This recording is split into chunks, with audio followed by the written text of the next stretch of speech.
السلام علیکم، کیسے ہیں آپ؟ ٹھیک ہوں گے؟ ناظرین گرامی، میں ایک سرکاری محکمے میں جاب کرتا ہوں۔ یہ سردیوں کے دن تھے اور میں مصروفیت کے باعث 2 ماہ 15 دن کے لمبے عرصے بعد گھر چھٹی گیا۔ گھر پہنچا تو عید کا سماں تھا۔ ماں، باپ، بہن، بھائی سب بہت خوش تھے۔ میں نے اس مہینے کی تنخواہ والدہ کے ہاتھ پر رکھ دی۔ والدہ نے رقم کا کچھ حصہ اللہ کی راہ میں خرچ کرنے کی نیت سے علیحدہ کیا اور کہا کہ اس رقم سے ایک بیوہ عورت کے گھر راشن خرید کر پہنچا دینا جو دور ایک گاؤں میں رہتی تھی۔ میں اسی وقت گیا اور راشن خرید کر لایا۔ گھر میں میرے لیے پرتکلف طعام کا انتظام کیا گیا تھا۔ بہن بھائیوں کے ساتھ مل کر مزید کھانوں کے مزے اڑائے اور سفر کی تھکاوٹ دور کرنے کی غرض سے رضائی میں گھس گیا۔ آنکھیں نیند سے بوجھل ہو رہی تھی کہ اچانک اس بیوہ عورت اور اس کے یتیم بچوں کا خیال آیا۔ ارادہ کیا کہ ابھی جاؤں اور سامان پہنچا آؤں۔ طبیعت میں سستی تھی، سوچا کل پہنچا دوں گا، لیکن بعد میں خیال آیا میں تو پرتکلف کھانے کا مزہ لے چکا، کہیں وہ بچے بھوکے نہ ہوں۔ اسی وقت لحاف سے نکلا، ایک چادر اوڑھی، تھیلا موٹر بائیک پر رکھا اور اس کے گھر کی طرف نکل پڑا۔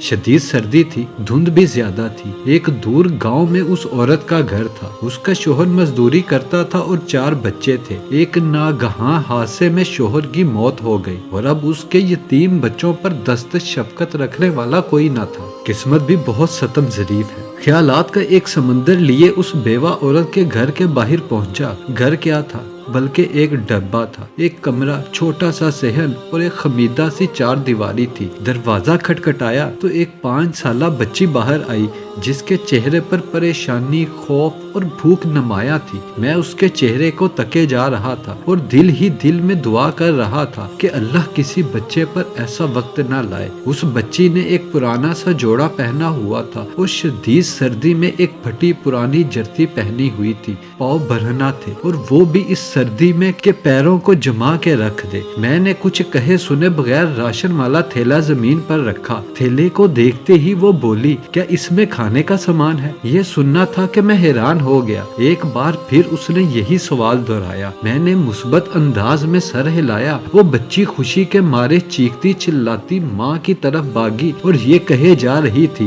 امی فرشتہ آ گیا، امی فرشتہ آ گیا، امی فرشتہ آ گیا۔ اور پھر 2 اور چھوٹے چھوٹے بچے خوشی کے مارے دروازے پر دوڑے چلے آئے، کبھی مجھے دیکھتے کبھی اس تھیلے کو، اور خوشی سے لوٹ پوٹ ہوئے جا رہے تھے۔ میری آنکھوں سے آنسو رواں ہونے لگے، ہونٹ کپ کپا رہے تھے اور جسم میں ایک سرد لہر سی دوڑ رہی تھی۔ یا اللہ، یہ کیا ماجرا ہے؟ کیوں یہ بچے مجھ گنہگار کو فرشتہ سمجھ بیٹھے ہیں؟ انہی سوچوں میں غلطان تھا کہ ایک خاتون جو ان کی ماں تھی دروازے پر آئی اور دروازے کی اوٹ میں کھڑی ہو کر روحانسی آواز میں یہ کہنے لگی، میرے بچے 2 دن سے بھوکے تھے، غیرت گوارا نہیں کرتی کہ کسی کے آگے ہاتھ پھیلاؤں۔ میرے مرحوم شوہر بھی محنت مزدوری کرتے تھے، کبھی کسی کے آگے ہاتھ نہ پھیلایا تھا۔ ان کے چلے جانے کے بعد ان کی دیکھ بھال کرنے والا کوئی نہیں، رشتہ داروں نے ہاتھ کھینچ لیے ہیں اور محلے دار بھی مدد نہیں کرتے۔ کبھی کبھی آپ جیسے نیک دل لوگ مدد کر دیتے ہیں۔ میں 2 دن سے بچوں کو یہ کہہ کر بہلا رہی تھی کہ ایک فرشتہ آئے گا اور ہمارے لیے کھانا لے آئے گا، اسی لیے یہ آپ کو فرشتہ سمجھ بیٹھے ہیں۔ اس عورت نے اللہ کے حضور شکرانے کے چند کلمات ادا کیے، مجھے ڈھیر ساری دعائیں دی اور شکریہ ادا کیا۔ میں وہاں سے واپس ہو لیا۔ آنسو رکنے کا نام نہیں لے رہے تھے۔ زندگی میں کبھی خود کو اتنا پرسکون محسوس نہیں کیا تھا جتنا آج کر رہا تھا، اور اندازہ لگایا کہ ایک بے بس انسان کی مدد کرنے سے جو روحانی سکون ملتا ہے وہ کسی اور کام میں نہیں۔ ہمارے ارد گرد ایسے بہت سے غربا ہوتے ہیں جو مستحق ہونے کے باوجود کسی کے آگے ہاتھ نہیں پھیلاتے، مگر مدد کرنے والے ہاتھوں کے منتظر ضرور ہوتے ہیں۔ 2 وقت کی روٹی ہی ان کا کل جہاں ہوا کرتی ہے۔ ایسے لوگوں کی مدد کرنی چاہیے، چاہے وہ ایک وقت کھانا ہی کیوں نہ ہو۔ گھر آیا تو ماں نے پوچھا، بیٹا اتنی رات کہاں چلے گئے تھے بنا بتائے؟ میں بے ساختہ بولا، فرشتہ بننے گیا تھا۔ اللہ تعالی ہم سب کو عمل کرنے کی توفیق عطا فرمائے، آمین ثم آمین۔